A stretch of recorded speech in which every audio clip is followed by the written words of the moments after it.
오늘 우리가 살펴볼 말씀은 사도행전 17장의 1절에서 9절까지 한번 보겠습니다. 1절에서 9절까지 사도행전 17장 제가 읽으면서 한 절 한 절 강론하겠습니다. 그들이 안비볼리와 아볼로니아로 다녀가 데살로니가에 이르니 거기 유대인의 회당이 있는지라 이랬습니다. 심지어 그들이라는 그 대상은 지금 빌립보에서 디모데와 누가가 이제 체류하고 머물고 그들은 여기서 이제 바울과 실라가 감옥에서 이제 하나님의 보낸 천사를 통해서 공문이 터져서 이제 간수와 그의 가족을 예수의 복음 증거에서 이제 구원하는 사건이 있었고 또 그런 어떤 과정 속에 송사에 대한 그런 재판 과정에 정말 잘못된 그 재판을 통해서 그들을 또 송사하고 어쩌여차여서 이제 우리 도시로 나갔으면 좋겠다. 더 이상 이제 십자가 도가 우리한테는 큰 어떤 분란과 요란과 소동을 일으키니까 우리는 더 이상 듣기 싫다. 그냥 다른 도시로 떠나라. 이렇게 이제 된 어떤 것을 봤습니다. 그래서 이제 안비볼리와 아볼리아로 가서 데살로니가 여기서 뭐냐 했냐면 다메섹에서 이제 하나의 다메섹에서 하나의 이거는 이제 지방 수도 도시라고 보시면 되겠습니다. 지방 수도 도시. 그 다음에 그 안비볼리와 아볼리아는 빌립보에서 남서쪽으로 떨어져 있는 빌립보 지방에서 남서쪽으로 한 3km 정도 떨어 있는 곳이라고 학자들은 밝히고 있습니다. 데살로니가는 지정학적으로 인구학적으로 보게 되면 한 20만 명 살게 되고요. 그 다음에 경제 정치의 중심지였고, 그 다음에 이제 마게도니아의 수도. 그리고 이제 우리가 발칸반도라고 하는데, 발칸반도라는 것은 뭐냐면 그리스를 포함해서 뭐 아로 끝나는 거, 알바니아, 불가리아, 루마니아, 세르비아, 그래 크로아티아, 마게도니아, 보스니아 이런 어떤 발칸반도를 이제 중심으로 해가지고 복음을 증거하기에 아주 적합한 지정학적인 장소다. 그래서 바울과 실라가 그걸 판단한 것을 그래서 데살로니가로 이제 가게 됐습니다. 우리가 성경 보면 이제 데살로니가 전서 후서 있지 않습니까? 바로 그게 이제 데살로니가에 있는 성도에 얘기하는 복음의 편지거든요. 바울이. 그래서 데살로니가 전서도 보면은 그런 입장에서 기록한 것을. 그죠? 그리고 이제 이 도시에는 그 보면은 거기 유대인의 해당이 있는 줄 알고 있습니다. 유대인의 해당. 그러니까 이 바울이 이게 지금 유럽 지역에 다니면서 가장 중요시했던 것이 뭐냐면 유대인의 해당이었습니다. 유대인의 해당. 왜 유대인의 해당이 갔냐면 그 유대인의 해당에는 뭐가 있냐면 유대인들이 살고 있어요. 유대인들이 가서 종교적인 활동을 해요. 그래서 이 유대인들을 만나는 장소가 회당이 최고의 적합한 장소입니다. 그래서 이제 이 바울이 이제 유대인 회당에 있어서 데살로니가로 이제 갔다라고 이제 말을 할 수가 있습니다. 그래서 유대인 회당에 가서 뭘 전하냐? 바로 예수님의 십자가와 부활을 증거합니다. 그 구약에 있는 성경 말씀이 바로 예수님으로 말미암아 성취가 되었고, 그리고 예수님의 십자가를 통해서 너의 그 모든 죄가 사함받고, 또 예수님의 십자가의 능력이 너를 부활로 인도한다. 부활로 이끈다. 라는 그런 메시지를 증거를 했습니다. 유대인들이 가장 믿지 않았던 것이 뭐냐면 예수님의 십자가 사건이었죠. 인간이 어떻게 십자가를 죽을 수 있나? 하나님이 어떻게 십자가를 죽을 수 있나? 인자이신 그분께서 어떻게 십자가를 죽을 수 있나? 라고 이제 그렇게 이제 그들을 얘기를 했습니다. 그러나 이제 그분께서 바울에게 부활의 주님이 찾아오셨으니까 부활의 주님을 만나는 이 바울은 예수님을 이제 부인할 수 없는 것입니다. 부인할 수 없어요. 그래서 자기도 유대인이기 때문에 유대인 해당에 들어가서 예수님이 부활하셨다. 예수님이 무덤을 깨뜨리시고 사망 권세를 깨뜨리고 부활했다. 라고 이제 그 얘기를 증가합니다. 그 다음에 2절에 보게 되면 바울이 자기의 관례대로 그들에게 들어가서 세일에는 뭐냐? 3주 세일에 성경을 가지고 강론해요. 그래서 성경은 뭐냐면 구약 성경입니다. 신약 성경은 아직도 기록되지 않는 그냥 소문과 소문 그런 것은. 그래서 이제 구약 성경 가지고 새 안식일 동안 유대인 회당에 들어가서 뭘 증거합니까? 예수님의 십자가와 부활을 증거합니다. 이것이 하나님의 복음이기 때문에 예수님의 십자가와 그의 부활의 능력을 증거하러 들어간 것을. 그래서는 바울은 자기 규례, 규례 습관을 쫓아. 바울의 습관이 뭡니까? 우리의 습관이 뭘까요? 우리의 습관이 뭐 잠잘 수도 있고, 운동할 수도 있고, 뭐 취미생활도 습관일 수 있고. 근데 바울의 이 습관은 뭐냐면, 나보다 어떤 기회가 주지 않든, 예수님의 십자가 부활의 능력을 증거했어요. 바울의 습관이, 평생 습관이. 이게 몸에 딱 익었어요. 그래서 회당에 이 디아스포라 있잖아요. 디아스포라는 뭐냐면, 흩어져 있는 유대인들. 디아스포라의 유대인들이, 흩어져 있는 유대인들이 회당에 모여 있었기 때문에 그들은 또한 바울을 핍박하는 자로 씁니다. 그리고 바울의 복음의 대상이 됩니다. 특이하죠. 그래서 바울은 이제 핍박을 당할지라도 그들에게 예수의 십자가 그 부활의 능력을 증거하거든요. 그래서 이제 흩어져 있는 그 디아스포라의 유대인들에 가서 복음을 이제 증거하게 됩니다. 그래서 이 구약 성경은 뭐에 대한 얘기냐? 바로 예수님의 십자가 부활에 대한 얘기거든요. 이것이 복음이고 또 이 복음의 기초가 뭐냐? 바로 예수님의 십자가 부활의 능력이 바로 그 복음의 기초. 그래서 이 구약에 너희들이 모세 오경 읽지, 아브라함 알지, 그리고 이사야 알지, 다윗 알지. 그 다윗을 이루신 분이 바로 하나님의 아들 예수 그리스도야. 예수님의 십자가가 너희들에게 복음이야. 부활의 능력은 바로 예수의 십자가야. 라고 이제 바울이 이제 증거하게 되거든요. 그 다음 3절에 보면 뜻을 풀어서, 그러니까 구약에 있는 성경 있잖아요. 구약에 있는 성경 세세 푸는 겁니다. 바울이. 그들이 잘못 오해하고 있으니까. 그죠? 그래서 풀어서 그리스도가 해가 뭡니까? suffering. suffering은 고난, 고통, 십자가, 고난이죠. 십자가의 죽. 그리스도가 십자가에 죽고 죽은 자 가운데서 다시 살아나야 할 것을. 맞죠? 산 자 가운데가 아니라 죽은 자들 가운데서 다시 살아날 것을 하나님이 예언하셨던 것입니다. 죽은 자 가운데서 살아났다는 것입니다. 우리도 뭡니까? 이 세상의 사망에서 우리가 예수의 피값으로 예수의 십자가로 부활했지 않습니까? 아멘. 십자가로 부활했기 때문에 우리도 뭡니까? 이미 죽은 자에서 부활했기 때문에 영생에 속한 그런 특이한 존재로 살아간다는 것입니다. 세상 사람이 알 수 없는 그 영생에 속한 존재로 살아가죠. 다시 살아나야 할 것을 증언하여 이르되 내가 너에게 전하는 이 예수가 곧 그리스도라. 그러니까 예수가 바로 뭐다? 너희가 기다렸던 메시아다. 그죠? 모세가 예언했고 다윗이 예언했고 이사야가 예언했던 바로 그분이 바로 그리스도 예수다. 이겁니다. 그래서 예수를 믿어야 된다. 예수가 뭐라고요? 바로 너희가 기다린 메시아, 기다린 그리스도야. 예수는 이 그리스도가 뭡니까? 하나님께 기름 부음 받은 왕이시면서 제사장이면서 선지자라고. 그러니까 왕, 제사, 선지자의 말을 들어야지만이 된다. 이것이 하나님의 자녀가 된다. 그때 누구한테 가야 되냐? 바로 하나님 아들 예수에게로 가야 된다. 이 말을 바울이 얘기한 것이죠. 그래서 우리 로마서 1장 볼까요? 로마서 1장 16절에 보면 에베소 사도행전 뒤에 보면 로마서 1장 16절에 보면 내가 15절 16절 볼까요? 그러므로 나는 할 수 있는 대로 로마에 있는 너에게도 복음을 전하러 간다. 복음 전하기를 원한다. 11절에 내가 복음을 부끄러워하지 아니하노니 이 복음은 모든 믿는 자에게 구원을 주시는 하나님의 능력이 됩니다. 이 복음이 뭡니까? 바로 예수의 십자가 부활의 능력. 그 다음에 먼저는 유대인의 경, 그리고 헬라인입니다. 그러니까 유대인이 먼저 들어가요. 바울은 이방인의 사도를 부름받거든요. 그런데 할 수는 있으면 자기 동족 유대인들에게 예수의 십자가 부활의 능력을 증가합니다. 이분만이 메시아다. 하나님의 메시아다. 라고 이제 하는 것이죠. 그래서 복음에는 차별이 없는 겁니다. 차별. 인종도 차별이 없고 신분도 차별이 없고 이런 것입니다. 복음에는 그래서 예수의 십자가와 부활의 능력을 증거하는 바울의 모습을 보게 됩니다. 그래서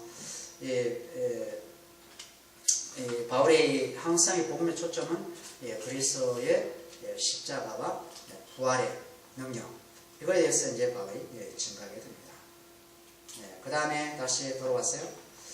사도행전 17장 3절 뜻을 풀어서 그리스도의 해를 받고 죽은 자 가운데서 다시 살아나야 할 것을 증언했다. 그 다음에 4절 보면 그 중에 어떤 사람 곧 경건한 헬라인의 큰 무리 적지 않는 기분. 그러니까 중요한 것은 경건한 헬라인, 그 다음에 귀분들.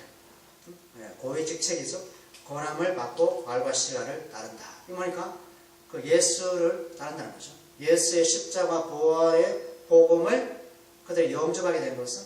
그래서 이제 이때 당시는 데살로니가 지역에서는 그 뭡니까? 귀분들 있잖아요. 그리고 이제 경건한 그 헬라인들, 그죠? 이들의 정말 그 여성들의 자유가 어느 정도 주어졌다고 합니다. 여성들의 자유가, 그죠?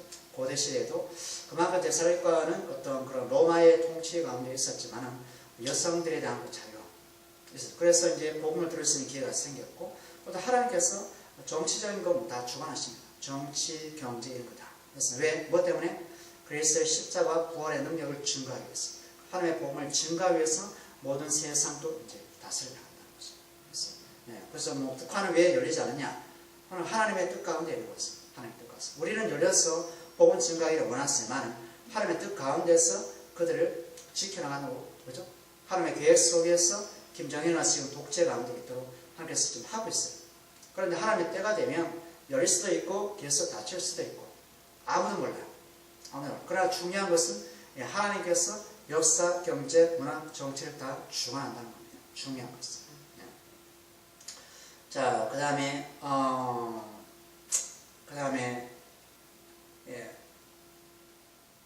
그 다음에 4절에 그 중에 그저 적지 않는 어떤 사람 경건한 헬라인의 큰 무리와 적지 않은 기분도 권함을 받고 바울과 실을 따라. 그 다음에 5절에 그러나 유대인들은 시기하여 저자의 어떤 불량한 사람들을 데리고 때를 지어 성을 소동하게 하여 야손의 집에 침입하여. 야손은 뭐 들으니까 이방인인데 이 야손은 이제 야손이 복음을 영접하고 그 도시 사람들에서 핍박을 당해요. 그리고 이제 학자들에 따르면 이게 불량한 사람 있잖아요. 5절에 불량한 사람들을 이 고위 관직들이 시장에 노는 불량배 있잖아요. 돈을 사가지고 바울을 핍박하게 그렇게 했다고 합니다. 그러니까 바울이 가는 곳곳마다 핍박을 당하지 않을 수 없고 불량한 사람들로부터 조롱을 당하고 그리고 이제 매맞기도 하고 이런 어떤 좀 힘든 그런 삶을 살았어요. 그래서 야손의 집에 침입하여 그들을 백성에게 끌어내리고 찾았으나 6절에 발견하지 못함에 야손과 및 형제들을 끌고 야손까지 이제 사도를 숨겨줬다고 야손을 패는 것을 우리가 16절에 보면 바울과 실라가 루스드라 숲에 있지 않습니까? 루스드라의 그 뭡니까? 자주장사 여자 루디아의 집도 있지 않습니까? 루디아가 이제 바울을 영접해서 그 가족에게 말씀을 강론하도록 하지 않습니까? 그래서 여기도 야손이라는 집에 들어가서 같이 많은 6절에 발견하지 못한 야손과 및 형제들을 끌고 읍장들 앞에 가서 소리질러 이르되 천하를 어지럽게 하던 이 사람들이 여기도 이름에 이렇게 됐습니다. 천하를 땅과 하늘과 이것을 어지럽게 하는 십자가 도가 이 사람을 통해서 증거되니까 이 사람을 어찌 하지 않게 된 거죠. 그러니까 십자가 도는 이 세상 신인 그 마귀를 흔들어 놓기 때문에 이 십자가 도가 엄청난 것은 능력이라고 했습니다. 세상의 정치적 것도 아니고 그 십자가 도는 죽은 영혼을 살려내는 복음의 능력이기 때문에 십자가 도가 가는 곳곳마다 사람들에게 여러 가지 분파도 생기고 또 불량배도 또 생기기도 하고 그 다음에 예수 그리스도를 증거하는 그런 사도와 그런 어떤 형제들을 핍박하는 도구로서 사용되는 것입니다. 그래서 그 다음에 7절 보면 야손이 그들을 맞아들였도다. 이 사람들이 다 가이사의 명을 거역하여 가이사는 로마의 왕이죠. 로마의 왕을 거역하여 말하되 다른 임금 곧 예수라는 이가 있다 하더니이다 하니. 그러니까 가이사가 왕인데 또 다른 임금이 있다. 예수가 임금이라고 얘기한다는 것입니다. 예수가. 그러니까 바울이 예수가 왕이시다, 예수가 주님이시다라고 얘기한 것은 이 세상의 왕과 이 세상의 주가 그 예수가 아니라 온 우주 만물의 임금, 온 우주 만물의 왕, 그리고 사단의 모든 것을 정복한, 죄의 권세를 정복한 만왕의 왕, 우주의 왕을 얘기하는 건데 하나의 정치적인 왕으로서, 하나의 국가의 왕으로서 이제 그렇게 그들을 이제 생각한다는 것입니다. 그래서 이 사람들은 하나의 빌미를 가지고 야손과 그의 형제들, 그거를 바울과 실라를 숨겨줬던 그 제목으로 이제 쓰여가지고 어떻게 죽이려고 핍박을 하려고 했어요. 그렇게 된 것은. 네. 그래서 그 다음에 8절에 보면 무리와 목장들이 이 말을 듣고 소동하여 9절에 야손과 그 나머지 사람들에게 보석금을 받고 놓아 주기라. 네. 보세요. 야손과 그 나머지 사람들에게 보석금을 받고 놓아 주라. 결국엔 돈만 쓰면 그 사람이 이제 놓아줄 수 있는 이거 정치적인 타락. 그죠? 그러니까 십자가의 도가 가는 곳곳마다 분쟁이 일어나고 십자가 도가 가는 곳곳마다 마귀는 어떤 사람을 이용해서라도 어떤 사람을 이용해서 그 복음 증거하는 사람을 핍박하게 되어 있고 그래서 우리도 이 현실 속에서 그 십자가 도 예수의 십자가 그 부활을 증거할 때 그런 삶을 살아갈 때 주변에 수많은 그런 악의 영들 수많은 그런 그 육신의 그런 지체들이 그 예수의 십자가를 증거하지 못하도록 막을 선다. 지금 인도네시아 같은 경우는 인도네시아가 지금 엄청나게 지금 교회 핍박을 당해서 교회가 뭐 50개 정도가 이제 불을 타고 힌두 교회인들이 이제 핍박해서 그리고 이제 그 동네 사람들을 몰려가지고 세 사람을 이제 때리는데 예수 믿는 사람을 각기모 그 다음에 돌 바위 결국엔 세 명 다 죽었어요. 머리 피가 나와서 다 죽었어요. 현장에 이제 촬영했는데 다 죽었어요. 엄청나게 때리더라고. 정말 머리 피 터지고 해가지고 그냥 죽었어요. 그리고 나머지는 이제 숲속에 흩어져 가지고 이게 신약의 말씀처럼 토굴과 암혈과 그런 데만 숨어다닌답니다. 이렇게 죽기 때문에. 그리고 이제 그 로마니아가 이제 러시아의 지배하에 있을 때, 로마니아가 오래전은 1940년도 그전에 이제 러시아 지배하에 있을 때, 리차드 범브란트 목사님이 지금 이제 미국에 있는지 좀 돌아가셨는지 모르겠지만 지금 다시 로마니아에서 저기 이민 가셔가지고 미국에 지하 교회 운동을 지금 실천하고 있는 거 봐요. 지하에서 숨어서 이제 신앙생활하는 사람들을 어떻게 기도로서 도우고 그들에게 격려하고 그들의 메시지 증가하는 것. 그 자신도 리차드 범브란트 목사님 자신도 로마니아에서 이제 러시아로 이제 선교 가려고 했었는데 오히려 러시아가 로마를 지배해가지고 예수 믿는 사람을 다 종교 재판 내려가지고 지하에 가두거든요. 빛도 안 들어오고 창문도 없고 그냥 그 방음장치에 가서 옆에 사람은 소리도 안 들려. 새 소리도 안 들려. 그래서 거기서 9년 동안 독방에서 그냥 놓고 그 다음에 이제 고문하고 또 풀어줬다가 또 잡아서 6년 동안 또 지하 감옥에 놓고 또 고문하고 또 빛도 못 보게 만들고 그렇게 이제 지하 감옥에서 했는데 주님께서 그러니까 하나님이 살아계시는가?